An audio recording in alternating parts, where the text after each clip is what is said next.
Hello everyone, welcome back to our YouTube channel. तो हमने class 9th का जो आईएमपी क्वेश्चन से स्टार्ट किए हैं, ये उसका आपका पार्ट 3 होगा। ठीक है, इसके पहले हमने पार्ट 1 पार्ट 2 कंप्लीट कर लिया है। तो चलिए पार्ट 3 स्टार्ट करते हैं। सो आज का हमारा पहला क्वेश्चन क्या है, देखिए, how fossil fuels are formed, explain. आपको बताना है कि फॉसिल फ्यूल्स कैसे फॉर्म्ड होते हैं, उसका प्रोसेस को आपको एक्सप्लेन करना है। ठीक है, सो चलिए देखते हैं फॉसिल फ्यूल्स बनते कैसे हैं।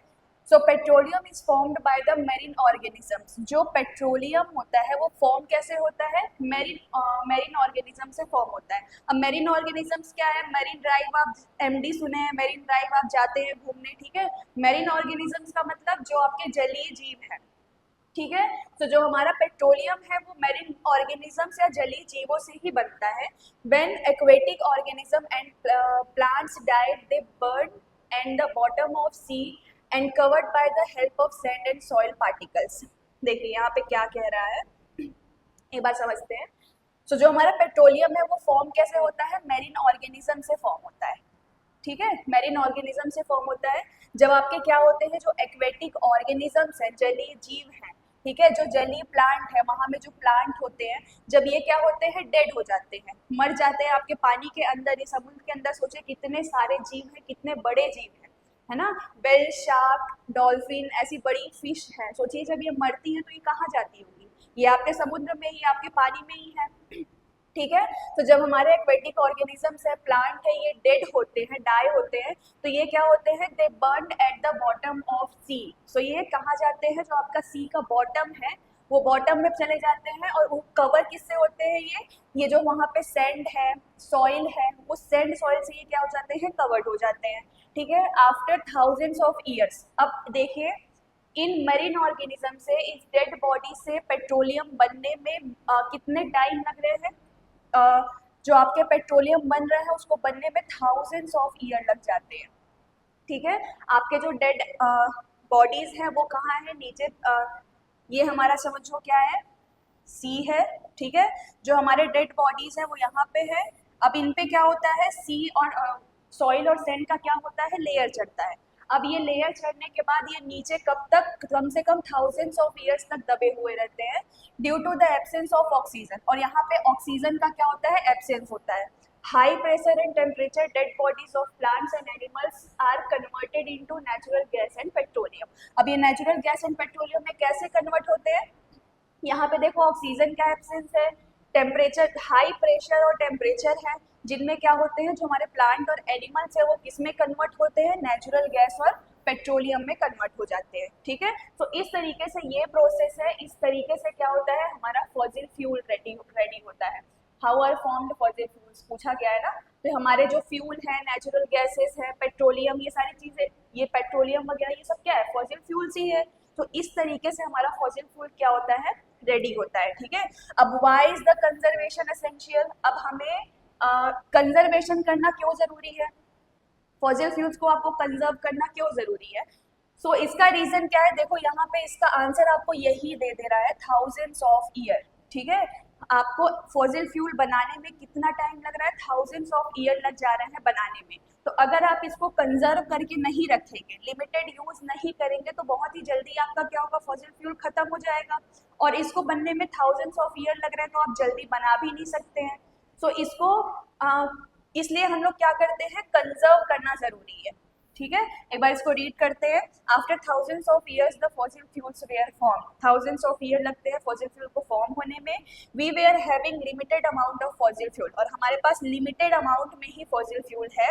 If the fuels are used continuously, अगर आप रेगुलरली क्या कर रहे हैं, फॉसिल फ्यूल्स का यूज कर रहे हैं, then after few years the fuel will be vanished from the nature. So nature से क्या होगा, आपका फॉसिल फ्यूल खत्म हो जाएगा, आप जब कंटिन्यूअसली यूज करते रहेंगे। Therefore it is essential to conserve fossil fuels, otherwise it is not available after few years. तो इसलिए जरूरी है कि आप फॉसिल फ्यूल को क्या करेंगे, कंजर्व करके रखेंगे, नहीं तो ये बहुत ही जल्दी क्या हो जाएंगे, अवेलेबल नहीं रहेंगे, खत्म हो जाएंगे। ठीक है, चलिए नेक्स्ट क्वेश्चन देखते हैं, क्या है हमारा, explain different types of coal. आपको कोल के डिफरेंट टाइप्स को क्या करना है, यहाँ पे एक्सप्लेन करना है। तो चलिए देखते हैं डिफरेंट टाइप्स क्या क्या है। So coal is mainly of 4 types on the basis of percentage of carbon. So carbon के परसेंटेज के बेसिस पर कोल को कितने टाइप्स में डिवाइड किया गया है? 4 टाइप्स में डिवाइड किया गया है। अब वो 4 टाइप्स क्या क्या है? पहला हमारा पिट है, उसके बाद क्या है? लिग्नाइट है, थर्ड हमारा क्या है? बिट्यूमिनस कोल है, फोर्थ हमारा क्या है? एंथ्रासाइट कोल है। ठीक है, ये 4 हमारे टाइप हैं। अभी ये क्या है इनके बारे में पढ़ते हैं। सो पिट क्या है? It is use as a fuel. इसका यूज हम एज अ फ्यूल करते हैं। It contains 25 to 35% of carbon. ये 25 से 35% कार्बन को कंटेन करता है।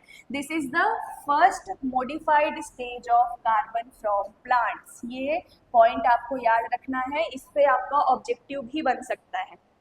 ठीक है, ये क्या होता है? फर्स्ट मॉडिफाइड स्टेज होता है किसी भी कोल का। ठीक, कौन होता है? पिट। सेकेंड क्या है हमारा? Lignite. This variety of coal is used for the production of electricity.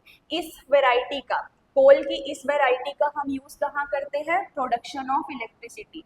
Electricity produce करने के लिए हम इस लिग्नाइट का यूज करते हैं। It contains 35 to 45% carbon. ये 35 to 45% कार्बन को कंटेन रखता है। It is also called brown coal. इसे ब्राउन कोल भी कहते हैं। ये नेम आपको याद रखना है। ठीक है, थर्ड क्या बोला गया है? Bituminous coal. अब ये क्या है? This variety of coal contains large quantity of sulphur. ये क्या करता है? लार्ज क्वांटिटी ऑफ सल्फर को क्या करता है? कंटेन करता है।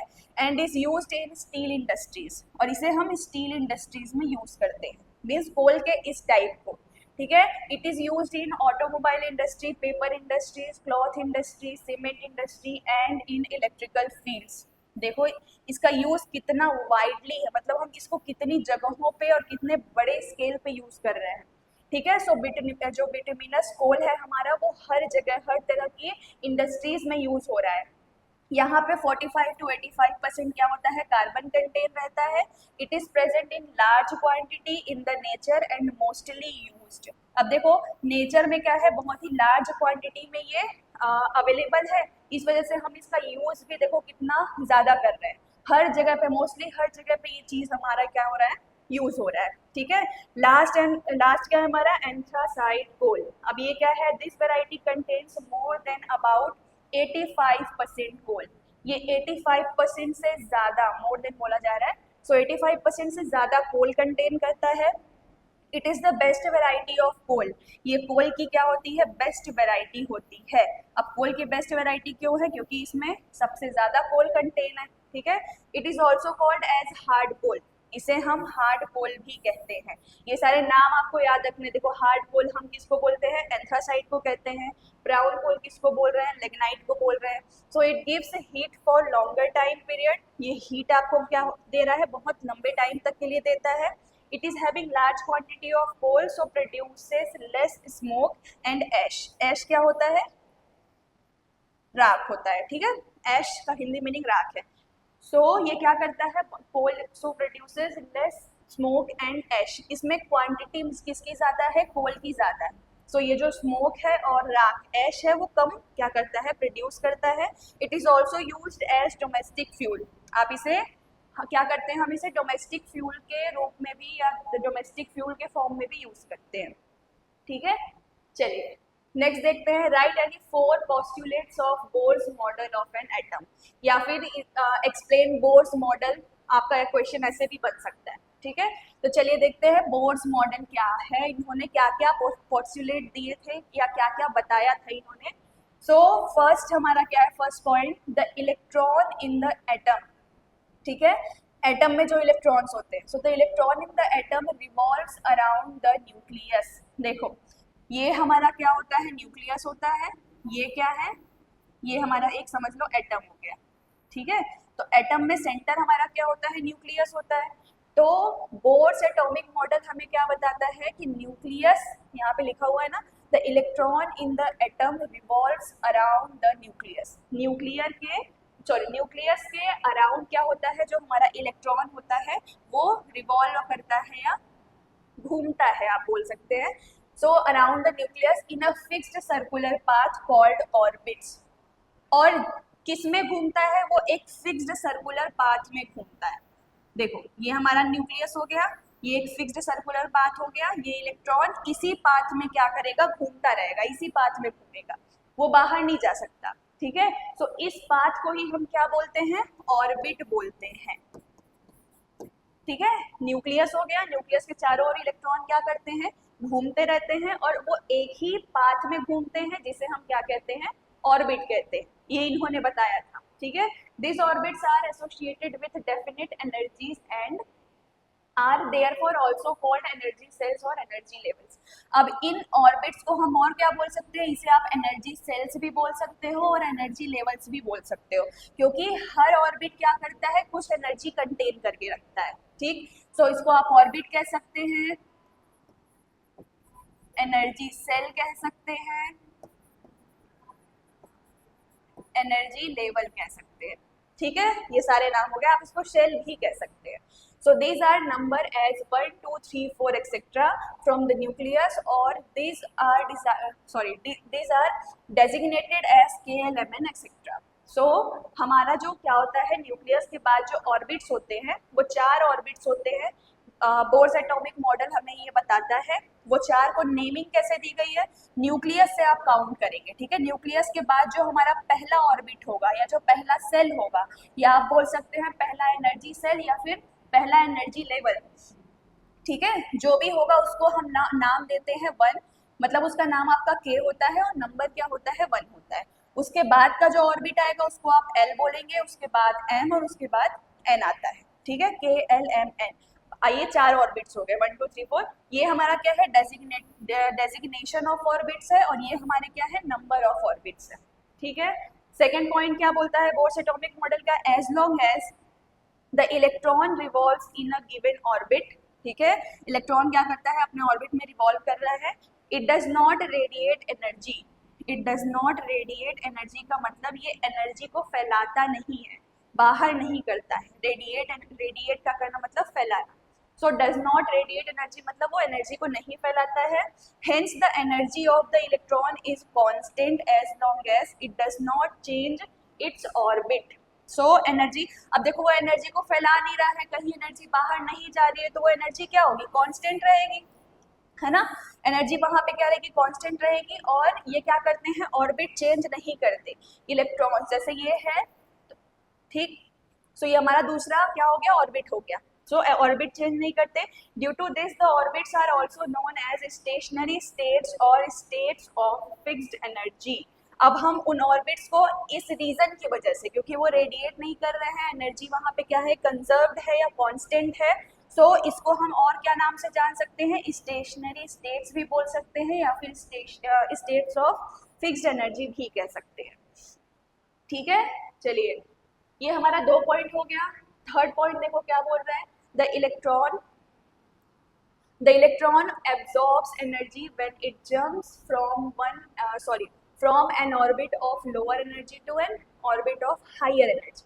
देखो ये हमारी क्या है, लोअर ऑर्बिट है, ये हमारा क्या है, हायर ऑर्बिट है, या फिर एनर्जी लेवल भी आप कह सकते हो। तो ये हमारा लोअर एनर्जी लेवल है, ये हमारा क्या है, हायर एनर्जी लेवल है, ठीक है। ये हमारा E1 इलेक्ट्रॉन मतलब पहला इलेक्ट्रॉन हो गया, चलो इसको ऐसे ही रहने दो, पहला इलेक्ट्रॉन हो गया, ठीक है। तो ये हमारा लोअर एनर्जी लेवल से कहाँ जा रहा है इलेक्ट्रॉन, आपको यहाँ पे दिख रहा होगा, देखो लोअर एनर्जी लेवल से इलेक्ट्रॉन कहाँ जा रहा है, हायर एनर्जी लेवल पे जा रहा है, E1 to E2 जा रहा है। तो ये क्या करता है, इलेक्ट्रॉन एब्जॉर्ब्स एनर्जी। तो क्या करता है, इलेक्ट्रॉन एनर्जी को एब्जॉर्ब करता है जब वो लोअर टू हायर जाता है, ठीक है।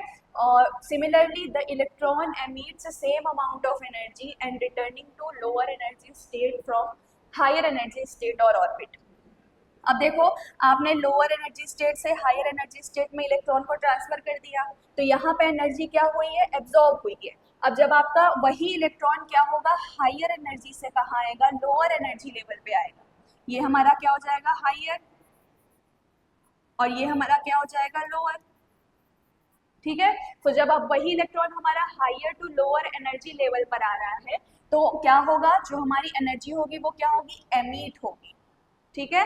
एब्जॉर्ब हो रही है मतलब वो एब्जॉर्ब कर रहा है, सोख रहा है ना। आप पानी देखा होगा आपने, स्पंज होता है, जब उसको पानी में डालते हो तो वो पानी को एब्जॉर्ब करता है। तो वैसे ही ये इलेक्ट्रॉन का क्या करेंगे, एनर्जी एब्जॉर्ब करेंगे। कब करेंगे, जब वो लोअर टू हायर जाएंगे, ठीक है, और वो एनर्जी को एमिट कब करेंगे, जब हायर टू लोअर आएंगे। ठीक है, ये थर्ड पॉइंट हमको यही एक्सप्लेन कर रहा है। अब देखो एनर्जी एब्जॉर्ब्ड, अब energy change in an electron jump, अब जब इलेक्ट्रॉन जंप कर रहा है तो जो एनर्जी चेंज आपकी होगी वो कैसे निकालोगे, सो एनर्जी एब्जॉर्ब्ड जो होगी वो भी E2 माइनस E1 ही होगी, ज्यादा से कम ही हम माइनस करेंगे। ठीक है, और एनर्जी एमिटेड भी हमारी क्या होगी, E2 माइनस E1 ही रहेगी। ठीक, सो ये यहाँ पे देखो लिखा हुआ है energy absorbed E2 minus E1 और एनर्जी एमिटेड भी E2 माइनस E1 ही रहेगा। लास्ट पॉइंट हमारा बोर्स मॉडल का क्या है, electrons can move only in those orbits, जो हमारे इलेक्ट्रॉन्स है वो ओनली उस ऑर्बिट में क्या करेंगे, उस ऑर्बिट में मूव कर सकते हैं for which it's angular momentum is an integral multiple of h/2 पाई, जिनका एंगुलर मोमेंटम, जो उनका एंगुलर मोमेंटम क्या होगा, h/2 पाई का क्या होगा, मल्टीपल होगा। ठीक है, सो एंगुलर मोमेंटम आपने लीनियर मोमेंटम पढ़ा हुआ है, हमने इससे पहले वाली क्लास में ही देखा है सेकेंड पार्ट में। लीनियर मोमेंटम क्या होता है, P इक्वल्स टू mv। ठीक है, मास और वेलोसिटी का मल्टीपल होता है हमारा लीनियर मोमेंटम। एंगुलर मोमेंटम को हम डिनोट करते हैं L से। ठीक है, एंगुलर मोमेंटम हमारा L होता है और इसका फॉर्मूला होता है हमारा R इंटू पी। ये जो हमारा P लीनियर मोमेंटम है उसको हम यहाँ मल्टीप्लाई कर देते हैं R से। अब ये R क्या होता है, ये R रेडियस होता है। ठीक है, तो ये हमारा एंगुलर मोमेंटम है। तो किसी भी, देखो यहाँ पे क्या बोला जा रहा है, इलेक्ट्रॉन कब जंप करेगा या फिर कब मूव करेगा एक ऑर्बिट से दूसरे ऑर्बिट में, जब इस इलेक्ट्रॉन का ये जो एंगुलर मोमेंटम है वो किसका मल्टीपल होगा, h/2 पाई का मल्टीपल होगा, तभी वो मूव करेंगे। ठीक है, चलिए नेक्स्ट देखते हैं क्वेश्चन हमारा क्या है, explains Dalton's atomic theory, right the limitations of this theory. आपको डाल्टन्स एटॉमिक थ्योरी को एक्सप्लेन करना है। ठीक है, तो चलिए डाल्टन्स एटॉमिक थ्योरी देखते हैं क्या थी डाल्टन्स एटॉमिक थ्योरी। इससे पहले हमने क्या पढ़ा, बोर पढ़ा है, अब डाल्टन देखते हैं। ठीक है, so in the beginning of 19th century British scientist John Dalton, year कितना था 1808, put forward his ideas as a theory. किसने, देखो ब्रिटिश साइंटिस्ट थे जॉन डाल्टन। ठीक है, इन्होंने कब 19th सेंचुरी में क्या किया था, अपने आइडियाज को आगे रखा था। John Dalton has proposed his atomic theory in following manner. So इन्होंने क्या किया था, एक एटॉमिक थ्योरी दिया। ठीक है, अपने आइडियाज को आगे रखा। सो इनकी थ्योरी में क्या था, फर्स्ट पॉइंट देखो, every matter consists of very small and indivisible particles called atom. ठीक है, अब जैसे कोई भी मैटर है, जैसे मैंने ये पेन पकड़ा हुआ है, ठीक है, ये पेन क्या है, छोटे छोटे पार्टिकल से ही मिलके बना होगा, डायरेक्ट तो ऐसे ही नहीं बन गया होगा। छोटे छोटे पार्टिकल जब आप जोड़े होंगे तब ये पेन जाके बना होगा। ठीक है, तो जो इसका स्मॉलेस्ट पार्टिकल है उसको हम क्या कहते हैं, एटम कहते हैं। सो इस लाइन का मतलब पूरा वही है। ठीक है, so every matter consist of very small and indivisible particle called atom. दुनिया में जितने भी मैटर हैं वो सारे एक स्मॉल क्या करते हैं, पार्टिकल या वेरी स्मॉल इंडिविजिबल पार्टिकल क्या करते हैं, कंटेन करते हैं, जिसे हम क्या कहते हैं, एटम कहते हैं। ठीक है, इसके बाद सेकंड पॉइंट क्या है, atoms are very small indivisible particles. ठीक है, एटम्स क्या होते हैं, बहुत ही स्मॉल होते हैं। अब सोचो अगर इस पेन को हम तोड़ते हैं तो ये सोचो कितने स्मॉलेस्ट पार्टिकल में टूट सकता है। तो इसका जो सबसे स्मॉलेस्ट पार्ट होगा वो आपका क्या होगा, इस पेन का एटम होगा, एक एटम। तो हमने बहुत सारे एटम्स को मिलाया है तब जाके ये एक पेन बना है। ठीक है, सो बहुत ही वेरी स्मॉल इंडिविजिबल पार्टिकल होता है which is neither created nor destroyed in chemical reaction, जो कि केमिकल रिएक्शंस में ना ही क्रिएट किया जा सकता है और ना ही डिस्ट्रॉय किया जा सकता है। ठीक है, थर्ड पॉइंट हमारा क्या है, atoms of same element are same in their mass and chemical properties.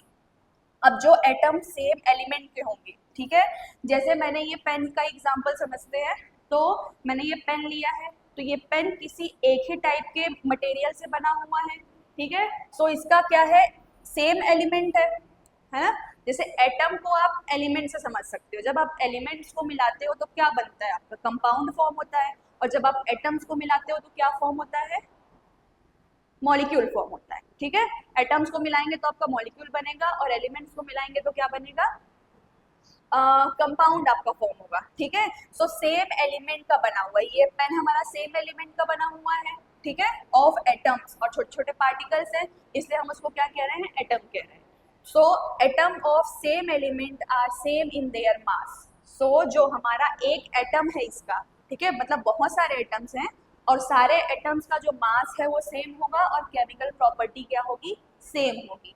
कब होगा ऐसा, जब वो सेम एलिमेंट हो तब। और एटम्स ऑफ डिफरेंट एलिमेंट, जब आपके डिफरेंट एलिमेंट्स है are different in their mass and chemical properties. So जाहिर सी बात है उनका मास भी डिफरेंट होगा और केमिकल प्रॉपर्टीज भी क्या होगी, डिफरेंट होगी, ठीक है। चलिए फिफ्थ पॉइंट देखते हैं, atoms of different elements are combined together.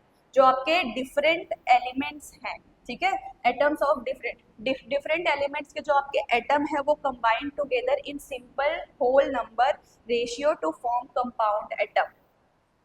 Compound atom बनाने के लिए क्या करते हैं, देखो जो डिफरेंट एलिमेंट्स के एटम है वो क्या होते हैं, कंबाइन होके क्या बनाते हैं, कंपाउंड एटम बनाते हैं, ठीक है। और in any compound number, last point हमारा क्या है, in any compound number and type of atoms are corresponding, इसको इधर कर देते हैं, चलिए पढ़ते हैं इसको। In any compound number and type of atoms are correspondingly fixed.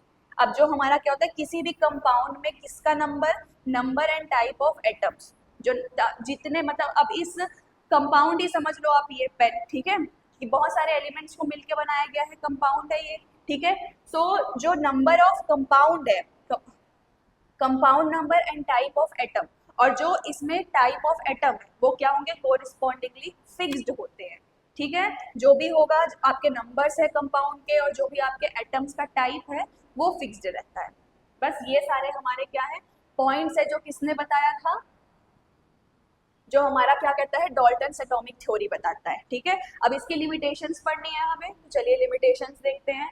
First क्या है हमारा, देखो लिमिटेशन में, according to recent views atoms are not further divided but it is made by electron, proton and neutron. जो हमारा atom होता है, इनकी लिमिटेशंस क्या थी कि जो एटम है उसको आप फर्दर डिवाइड नहीं कर सकते, क्यों, क्योंकि वो आपका पहले ही क्या है, स्मॉलेस्ट पार्ट है, स्मॉलेस्ट पार्ट है किसी मैटर का, ठीक है। सो आप उसको फर्दर डिवाइड नहीं कर सकते, बट वो इलेक्ट्रॉन, प्रोटॉन और न्यूट्रॉन जैसे पार्टिकल से मिलके बना हुआ होता है। और सेकेंड लिमिटेशन क्या बताई जा रही है, his theory not proves that nucleus is present in the centre of atom. अब जो हमारी डाल्टन्स थ्योरी है, एटॉमिक थ्योरी है, ये प्रूव नहीं करती कि एटम के सेंटर में ही न्यूक्लियस होता है, ये प्रूव नहीं करता ये, ठीक है। And electrons are present in rotating condition around the nucleus in different shells. जैसे हमने किसका पढ़ा था, बोर पढ़ा था, बोर ने बताया कि न्यूक्लियस होता है, उसके चारों ओर क्या होते हैं, इलेक्ट्रॉन घूमते हैं जिसे हम ऑर्बिट कहते हैं, ठीक है। बट डाल्टन एटॉमिक मॉडल ये प्रूव नहीं करता कि किसी भी एटम के सेंटर में न्यूक्लियस होता है और इलेक्ट्रॉन ऐसे रोटेट करते हैं, ठीक है। ये इनकी लिमिटेशंस हो गई। चलिए नेक्स्ट देखते हैं हमारा क्या, what do you mean bye kinetic energy. आप काइनेटिक एनर्जी से क्या समझते हैं, और derive the formula of kinetic energy for a moving body, ठीक है। किसी मूविंग बॉडी के लिए आपको काइनेटिक एनर्जी को डिराइव करना है। अब देखिए काइनेटिक एनर्जी और पोटेंशियल एनर्जी हमने पहले भी डिस्कस किया हुआ है। काइनेटिक एनर्जी क्या है, जैसे आपका कोई भी बॉडी क्या है, रेस्ट में है, आप उसको रेस्ट से क्या करा रहे हैं, मोशन करा रहे हैं। जैसे डैम वाटर है, सबसे बेस्ट एग्जांपल है, डैम वाटर है, डैम वाटर आपका क्या रहता है, स्टोर्ड रहता है, ठीक है, बट डैम को फिर खोला जाता है, ठीक। तो आपका जो वाटर है वो रेस्ट से कहाँ आ रहा है, मोशन में आ रहा है। तो जब आपका डैम वाटर खोला जाएगा, पानी गिरेगा, तो वो कौन सी एनर्जी होगी, काइनेटिक एनर्जी होगी, ठीक है। लेकिन जब तक वो पानी कहाँ है, डैम में स्टोर्ड है, तो वो किस फॉर्म में स्टोर्ड होगी, पोटेंशियल एनर्जी के फॉर्म में स्टोर्ड रहती है, ठीक है। सो ये हमारा काइनेटिक एनर्जी हो गया, समझ में आया आप लोग को, ठीक है। अब चलिए देखते हैं कि आप कैसे किसी भी मूविंग बॉडी के लिए, ठीक है, किसी मूविंग बॉडी के लिए आपको क्या करना है, वही काइनेटिक एनर्जी डिराइव करना है। So kinetic energy is the energy of a moving body due to its velocity. किसी वेलोसिटी के कारण जो आपका ऑब्जेक्ट क्या है, मूव कर रहा है, ठीक है, एनर्जी ऑफ मूविंग बॉडी होता है। मूविंग बॉडी की एनर्जी होती है कौन, काइनेटिक एनर्जी, ठीक। चलिए अब देखते हैं, लेट अ बॉडी, अब आपको कंसीडर करना है आप कोई किसी मूविंग बॉडी के लिए क्या कर रहे हैं, काइनेटिक एनर्जी निकाल रहे हैं। तो पहले उस मूविंग बॉडी को कंसीडर करेंगे। मान लिया हमने कोई एक मूविंग बॉडी है ये O, ठीक है। So let a body of mass m, उस बॉडी का मास कितना है, m है, situated on a horizontal plane, एक हॉरिजॉन्टल प्लेन पे वो सिचुएटेड है। अ यूनिफॉर्म फोर्स, उस पे फोर्स कितना लग रहा है, F लग रहा है, is acted up to the body and it displaces for a distance s, और वो डिस्टेंस s ट्रेवल कर रहा है। So the work done of the body is, देखो किसी भी ऑब्जेक्ट में जो वर्क होता है, वर्क का फॉर्मूला होता है फोर्स इंटू एस, या फिर एस होता है हमारा डिस्प्लेसमेंट बोल लो या फिर डिस्टेंस बोल लो, ठीक है। ये हमारे वर्क का फॉर्मूला है। सो हमने कोई बॉडी लिया है, उसको हम मूव करवा रहे हैं, वो क्या था, रेस्ट में था, अब वो मोशन में आ रहा है, ठीक है। सो उस बॉडी पे हमने कुछ फोर्स लगाया, तभी वो बॉडी क्या हुई, आगे बढ़ी। अब वो बॉडी अपने जगह से हट रही है, मतलब वहाँ पे आपका डिस्प्लेसमेंट, विस्थापन भी काम कर रहा है, ठीक है। तो वहाँ पे आपका वर्क डन कितना हुआ, आपने कितना काम किया वहाँ पे, F इंटू एस काम किया है, ठीक है। तो हमारा जो वर्क डन होगा वो फोर्स इंटू डिस्प्लेसमेंट या फिर डिस्टेंस होगा, ठीक है। तो ये हमारा क्या बन गया, इक्वेशन 1। चलिए अब आगे देखते हैं, from Newton's third law of motion. अब Newton's third law of motion हमने फर्स्ट वीडियो में कवर किया है, तीनों इक्वेशन, ठीक है। So third law of motion हमारा क्या होता है, v² minus u² equals to 2as होता है। इसको हमने इक्वेशन 2 दे दिया। अब अगर आप चाहो तो यहाँ से s की वैल्यू निकाल सकते हो, 2a यहाँ पे मल्टीप्लाइड में है, तो v² minus u² upon 2a equal to s आ जाएगा, ठीक है। 2a यहाँ इंटू में था, तो हमने 2a को इधर क्या कर दिया है, डिवाइड में ला दिया है। सो हमको ये फॉर्मूला मिल गया s का, ठीक है। s हमको मिल गया v² minus u² upon 2a, ये जो मिल गया, ठीक। अब फ्रॉम ये, इसको हमने क्या दे दिया, इक्वेशन 3 दे दिया है। अब फ्रॉम न्यूटन से सेकेंड लॉ ऑफ मोशन, अब न्यूटन के सेकेंड लॉ ऑफ मोशन से देखो हमने यहाँ पे दोनों मोशन यूज किया, थर्ड लॉ भी यूज किया है, सेकेंड लॉ भी यूज कर रहे हैं, ठीक है। सेकेंड लॉ ऑफ मोशन क्या है, F इक्वल्स टू ma, ठीक। F इक्वल टू ma, ये मास इंटू क्या है, एक्सेलरेशन है। अब देखो आपको s की वैल्यू भी मिल गई और आपको F की वैल्यू भी मिल गई इक्वेशन 3 और 4 में। अब इस 3 और 4 की वैल्यू को आपको कहाँ पुट करना है, आप इसको इक्वेशन 1 में पुट करेंगे, ठीक है। F और S चाहिए आपको, और S की वैल्यू इतनी है, F की वैल्यू इतनी है। सो 3 and 4 the values of S and F put in equation 1। Equation 1 में हम क्या करेंगे, F की वैल्यू और S की वैल्यू को पुट करेंगे। सो अब हमारा जो वर्क डन, वर्क हमने निकाला था यहाँ, वर्क डन हमारा कितना था, F इंटू एस था। अब F की वैल्यू देखो क्या है, ma है, तो F की जगह हमने ma रख दिया, और S की जगह कितना है, v² minus u² upon 2a, तो S की जगह हमने इसे पुट कर दिया, ठीक है। अब यहाँ से देखो कौन कौन सी चीजें कैंसिल, देखो ऐसे लिखने में अगर तुमको कंफ्यूजन हो रही है तो तुम अच्छी तरीके से लिख लो, m इंटू क्या है हमारा, v² माइनस u² अपॉन में क्या आ जाएगा, 2a आ जाएगा। अब यहाँ पे क्या चीजें कैंसिल हो सकती हैं, आपका a कैंसिल हो सकता है, ठीक है, a कैंसिल हो गया। अब इसको आप कैसे लिखोगे, अब यहाँ से देखो 1/2 बाहर निकल सकता है, 1/2 मैंने बाहर कर दिया, यहाँ बचा क्या है, m बचा है, v² माइनस u² बचा हुआ है। सो इसी चीज को देखिए यहाँ पे लिखा गया है, वर्क हमारा क्या हो गया, half m v² minus u²। अब इफ आपका u क्या हो, 0 हो। अब देखो u क्या होता है, u हमारा इनिशियल वेलोसिटी होता है, ठीक है। अब कोई भी ऑब्जेक्ट क्या है, वो पहले तो रेस्ट में ही रहेगा, ठीक है, उसकी वेलोसिटी पहले क्या होगी, 0 रहेगी। जब आप उस पर फोर्स लगाओगे, वो मोशन करना स्टार्ट करेगा, तब उसकी वेलोसिटी v होगी, या फिर वेलोसिटी उसकी कुछ भी चेंज होगी, ठीक है। तो हमारा इनिशियल वेलोसिटी तो 0 है, means the object is in rest and start motion then. अब हमारा u क्या हो गया, 0 हो गया, u को हमने 0 कर दिया, तो क्या बचा, हाफ m v², u 0 हो गया, तो v² में जब आप 0 को माइनस करेंगे तो सिर्फ v² ही बचेगा। सो हमको क्या मिल गया, वर्क हाफ mv², और यही क्या होता है, हमारे काइनेटिक एनर्जी का क्या होता है, फॉर्मूला होता है, जो कि हमने डिराइव कर लिया किसी भी मूविंग बॉडी के लिए, ठीक है। W equals to half mv²। अब यहाँ पे इसी चीज को लिखा गया है, ठीक है, तो इसलिए हमारी ये ऐसे लिख सकते हो, काइनेटिक एनर्जी, ये गलत हो गया। काइनेटिक एनर्जी आपका क्या हो गया, हाफ mv²। नोट क्या दिया हुआ है, देखो नोट भी एक बार पढ़ लो, the value of energy in CGS system. CGS system में जो आपका वैल्यू ऑफ एनर्जी होता है वो क्या होता है, अर्ग होता है, ERG। और SI यूनिट क्या होता है, जूल होता है, किसका, आपके एनर्जी का, ठीक है। और 1 जूल इक्वल्स टू कितने होते हैं, 10⁻7 अर्ग होता है। तो ये चीजें आपको थोड़ी लर्न करके रखनी है, ठीक। चलिए नेक्स्ट देखते हैं, what do you mean by immunization against diseases. Immunization से आप क्या समझते हैं, और how does it affect our health, और ये हमारे हेल्थ को कैसे अफेक्ट कर रहा है, ठीक है। तो देखो इम्यूनाइजेशन, इम्यूनिटी का मतलब क्या है, देखो to fight against the diseases, किसी भी डिसीज से लड़ने के लिए causing organisms is called immunization. देखो इम्यूनाइजेशन का डेफिनेशन यहाँ पे है, to fight against the disease causing organisms is called immunization. So जो डिसीज कॉजिंग ऑर्गेनिजम्स है उनको, उनसे लड़ने की जो क्षमता होती है उसको हम क्या बोलते हैं, इम्यूनाइजेशन बोलते हैं। It is different in different people. So her person की इम्यूनिटी क्या होती है, अलग अलग होती है। उनकी इम्यूनाइजेशन जो इम्यूनाइजेशन है या उनकी जो एनर्जी है वो क्या होती है, डिफरेंट होती है।